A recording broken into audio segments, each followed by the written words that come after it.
उनकी आय बढ़ाने का प्रयत्न किया गया है। कृषि के क्षेत्र में लागत कम करने के लिए, उत्पादन बढ़ाने के लिए, पानी की कमी जैसी चुनौतियों का समाधान करने के लिए निश्चित रूप से टेक्नोलॉजी का उपयोग अत्यंत आवश्यक है। कृषि के क्षेत्र में टेक्नोलॉजी का प्रवेश हो, निजी निवेश हो, इस दृष्टि से भी इस बार बजट में प्रावधान किए गए हैं। भारत सरकार राज्यों के साथ मिलकर डिजिटल एग्रीकल्चर मिशन पर काम कर रही है। इसके लिए भी बजट में इस बार 450 करोड़ रुपए का प्रावधान किया गया है।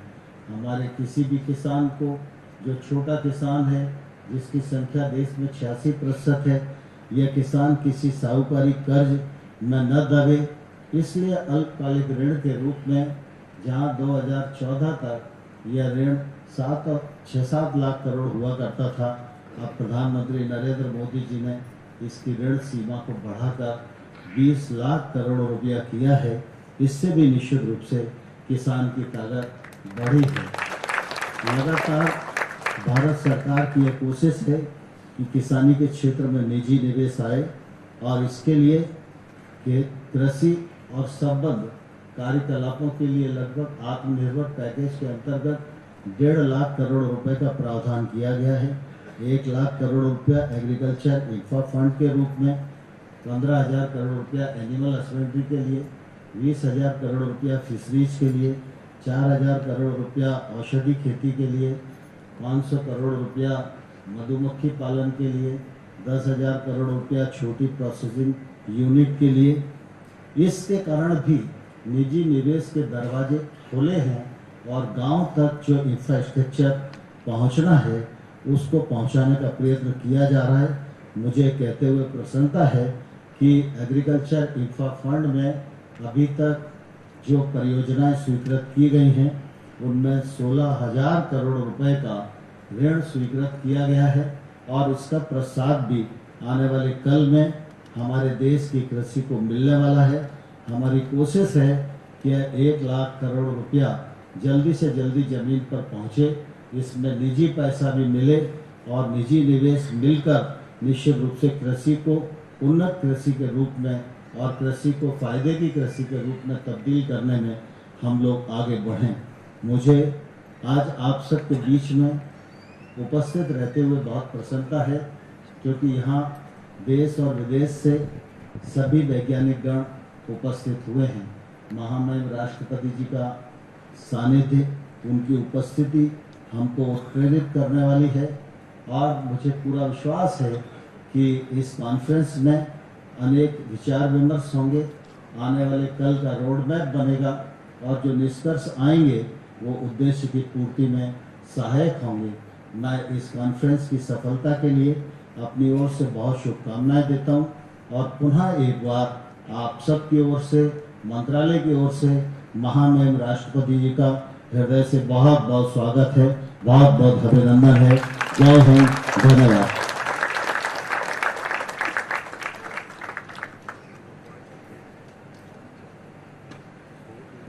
आपका सहृदय धन्यवाद और आभार मंत्री महोदय।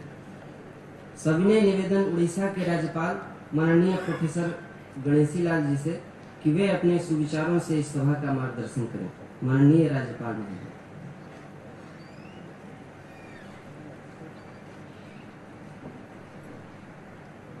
जगन्नाथ स्वामी नयन पथगामी भव।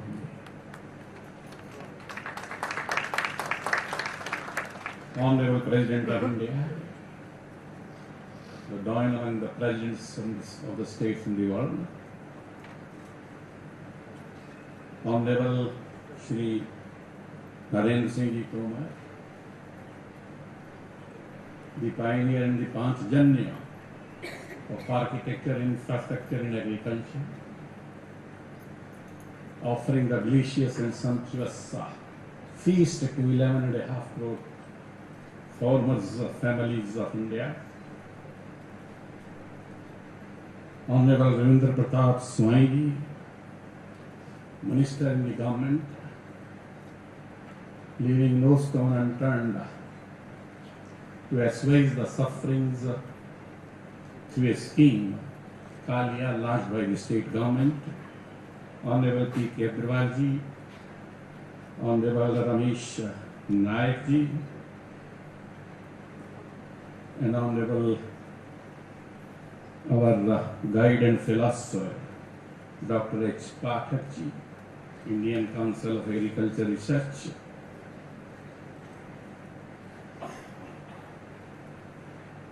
and the scientists coming from abroad of my country.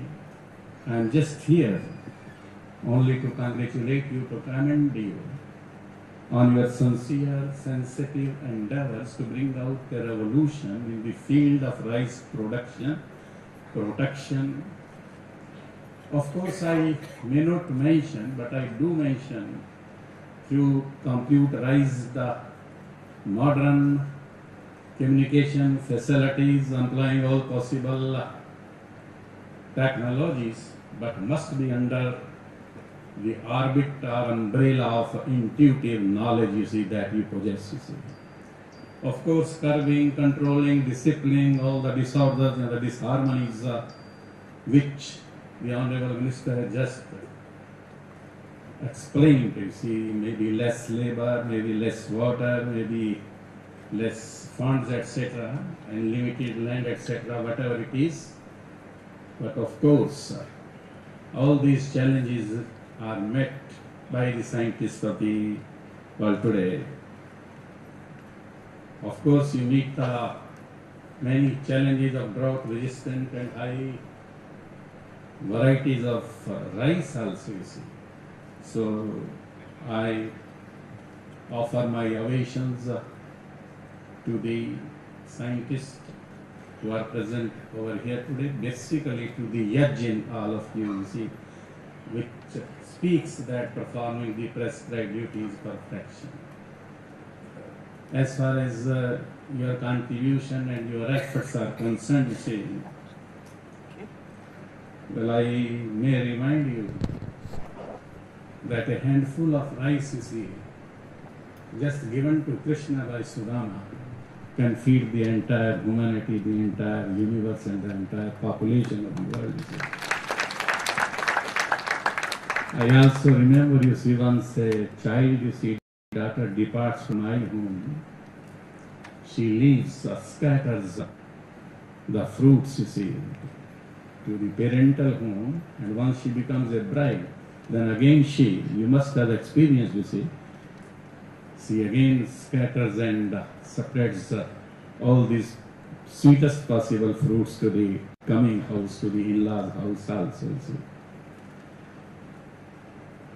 So as far as rice is concerned, you will excuse me if I say that it is not a food, it is a fruit, you see. Patram pushpam phalam toyam yoge bhaktiha prayakshati. Lord Krishna speaks to Arjuna. छिलके से ही तो निकलता है चावल, छिलके से ही केला निकलता है, छिलके से ही आम निकलता है, छिलके से ही अनानास निकलता है, छिलके से ही एप्पल निकलता है, तो छिलके से ही चावल निकलता है. So it is a fruit, of course, no doubt. You see, therefore two small feasts of rice, you see, given to Lord Krishna can feed the whole of the world. That is what the Honorable Minister was speaking to us, that we are exporting, and the time is gradually coming, you see, we will feed the whole of the world also, you see. If the invisible virus can try to swallow the world, you see, and I of course admit, and you will agree with me, अगर नीलकंठ ने कालकूट न पिया होता तो sea food खाना बंद हो जाता. अभी और कोई नीलकंठ तो आने वाला नहीं है, इसलिए of course the people shall have depend upon only on patram pushpam phalam toyam, and the time is gradually coming, you see, and India will take the lead in that direction. So, therefore, the scriptures, my scriptures speak and they analyze, you see, that senses are greater than the mind. Senses are greater than the body. Mind is greater, higher than the senses. Intellect is higher than the mind, you see. Soul is higher than the intellect. And internal potency, that is even higher than the soul, you see, and Brahma is higher than all of this. And the scriptures speak that Anna, this chawal, this rice is Brahma, you see. And also Lord Krishna speaks, Annad bhavanti bhutani prajanyat ansambhava. Yajjat bhavati prajanya yajjaha karam sambhava. What is this yajja? That is the intuitive knowledge, you see, which in deliberation, coming deliberations, you will be deliberating upon, meditating upon, reflecting upon, thinking upon, and musing upon in the times to come, or in your 2 days, 3 days conference, whatever it is. You will certainly give a thought to it, you see, that yajja is what? Yajja is, of course, no doubt, you see. And therefore, the people in the world are speaking these slogans, you see, aham annam, aham annam, aham annam, aham annat, aham annat, aham annat. Mahi annam. All the human beings and the other, whatever the living or non-living articles are there, they live on food grains, you can say, but I say that they live on fruits, you see, and rice is, of course, no doubt a fruit, you see. Therefore, not speaking much, you see, because I don't know much of the things, but the time will certainly come, you see, when India will be feeding not only as far as the nutrition problem is concerned, India will not only feeding the Indians only. Today we are very much concerned about the 11.5 crore families, you see, families of the farmers, you see, particularly the children also, that their nutritious elements should be strong enough to meet every challenge in the world, you see. But we will be there, you see, to feed the whole of the world in time to come. That is very much assured, and nobody can. I can't make a prophecy, but this is going to happen, you see. I don't know what will be coming very shortly, that the seafood will not be perhaps permissible to the persons, you see. And people will forget about eating meat and etc., everything, because these are the products of the divine, you see. Divine dwells in them, and how can I afford to have divine in my stomach, you see? It is in my heart, you see, that dwells in my heart. There are two hearts. One heart is for the circulation of the blood, but the other heart is sensitive, sincere, and supplies with intuitive knowledge which meets all the challenges. Not saying worth paying, again paying my ovations to all of you over here. Vande Janani Bharat Mata ki Jai.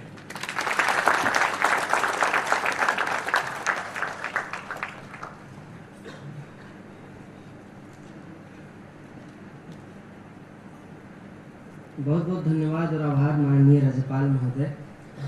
ये हम सब के लिए बहुत ही गर्व का विषय है कि लाखों युवाओं की प्रेरणा स्रोत कठिन परिस्थितियों में अपने धैर्य और अटूट विश्वास से बड़ी से बड़ी मुश्किलों का सामना करने का हौसला प्रदान करने वाली और सबसे सुखद संयोग कि उड़ीसा के इस पावन धरा से अपने कर्म पथ का शुभारंभ करने वाली माननीय राष्ट्रपति महोदया हमारे मध्य विद्यमान हैं। मैं माननीय राष्ट्रपति महोदया से सविनय निवेदन करता हूं कि वे अपने विचारों और अभिभाषण से इस सभा को अनुग्रहित करें और हमें मार्गदर्शन प्रदान करें। माननीय राष्ट्रपति।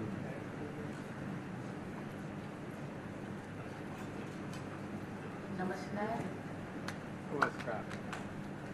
Governor of Odisha professor Ganeshi Lal ji, union minister for agriculture and Farmers Welfare and President of ICAR Society, Sri Narendra Singh Tamar ji, Minister of Agriculture and Farmers Empowerment, Government of Odisha, Sri Narendra Pratap Swami ji, Secretary DARE and Director General ICAR, Dr. Himanshu Pathak ji, President Association of Rice Research Workers, Dr. Pawan Kumar Agarwal ji, Director ICAR National Rice Research Institute, Dr. Amresh Kumar Nayak ji, scientists, students, and all the participants, ladies and gentlemen. I am happy to be here with you today.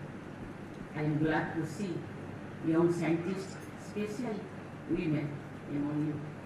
You have gathered here to participate in the second Indian Rice Congress, which will, over these 4 days, discuss a variety of topics related to this important grain. It is heartening to see a gathering of talented scientists who invest their time and energy for rich research, rice research, and also for India's food security and livelihoods.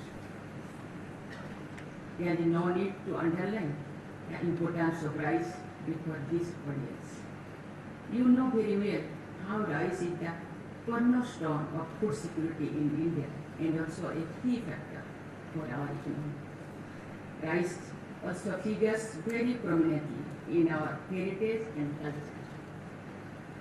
Right from the Vedas, our ancient literature in Sanskrit and other languages have rich references to this grain and many varieties of rice.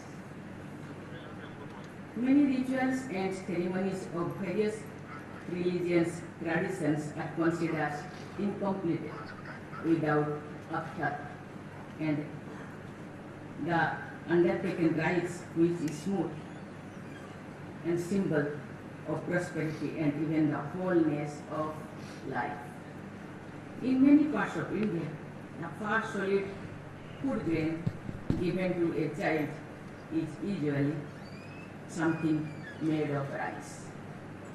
It also features in famous legends and myths. I am sure you remember many tales, such as the one about Sudama's rice, which underlines the bonds of love between old friends. Rice is rightly called the grain of life.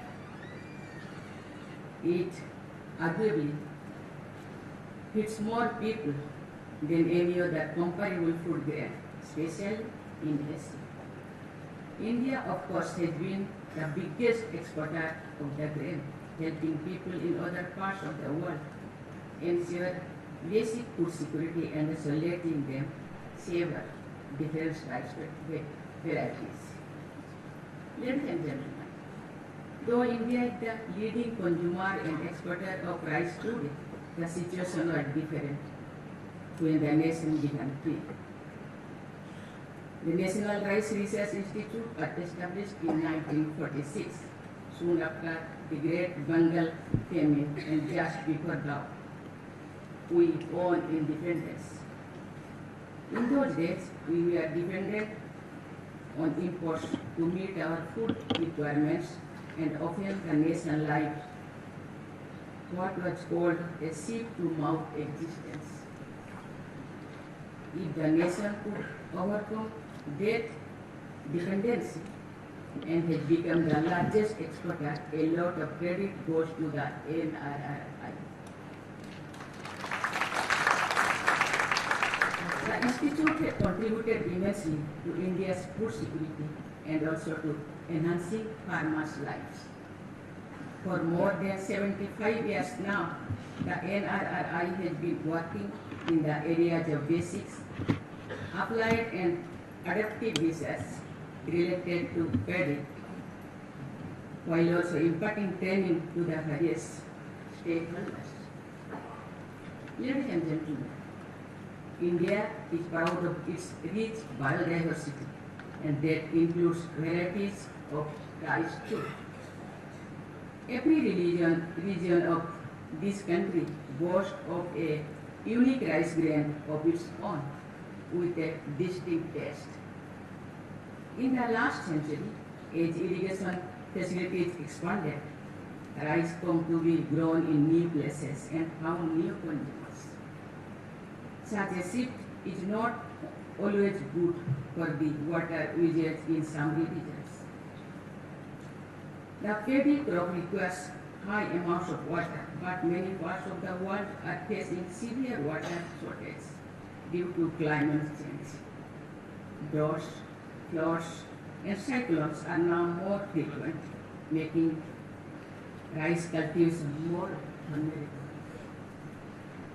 Even as rice has broken new ground, there are places where traditional varieties are facing challenges.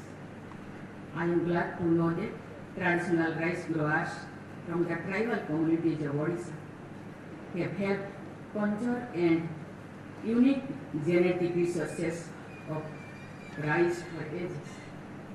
I must mention here the exemplary work of Srimati Kamala Pujari from Koraput, who has been collecting and preserving hundreds of rare and endangered crop varieties, including rice. She was honored with the Padma Shri Award for her inspiring initiative. Thus, the task before us today is to find the middle path, preserving and conserving traditional varieties on one hand and maintaining ecological balance on the other. I am therefore happy to learn that NRRI scientists are actively seeking solutions by collecting, identifying and characterizing unique rice germplasm that can survive these cultivation challenges. I am told that this Rice Congress has dedicated sessions to discuss these issues. Another challenge is to save the soil from excessive use of chemical fertilizers, which are considered necessary for modern rice cultivation. We need to reduce our dependence on such fertilizers in order to keep our soil healthy. I am confident our scientists are at work to devise eco-friendly rice production systems. Ladies and gentlemen, as rice forms the bedrock of our food security, we must consider its nutritional aspects too. Large section of low-income groups depends on rice, which is often the only source of daily nutrition for them. Therefore, delivering protein, vitamins, and essential micronutrients through rice can help combat malnutrition. I am told ICR NRRI has developed India's first high-protein rice called CR Dhan 310, which will help us in improving the country's overall nutrition profile.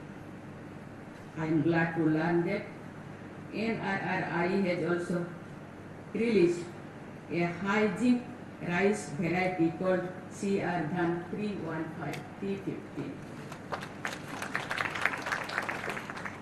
The development of such biofortified varieties is an ideal example of science in the service of society. More and more of such efforts will be needed to support the increasing population amid a changing climate. I am confident that India's scientific community, including those present here today, will rise to the challenge.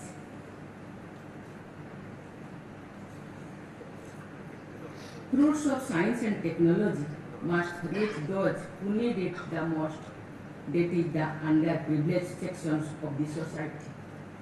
Science and technology should help in removing any division and inequality of society. I hope this process will speed up with more and more young women taking up science and technology as a career. Ladies and gentlemen, I congratulate the Indian Council of Agriculture Research, the National Rice Research Institute, the Association of Rice Research Workers, and other co-organizers for organizing the second Indian Rice Congress. I am confident that after 4 days of extensive deliberations among rice researchers from India and other countries, the organizers will summarize key suggestions for future considerations. A document presenting the gist of deliberations will be helpful to the policy makers of this country. I wish the second Indian Rice Congress a grand success. Thank you. जय हिंद, जय भारत। बहुत बहुत धन्यवाद और आभार माननीय राष्ट्रपति महोदया। निवेदन सभी से राष्ट्रगान के लिए खड़े हो जाएं।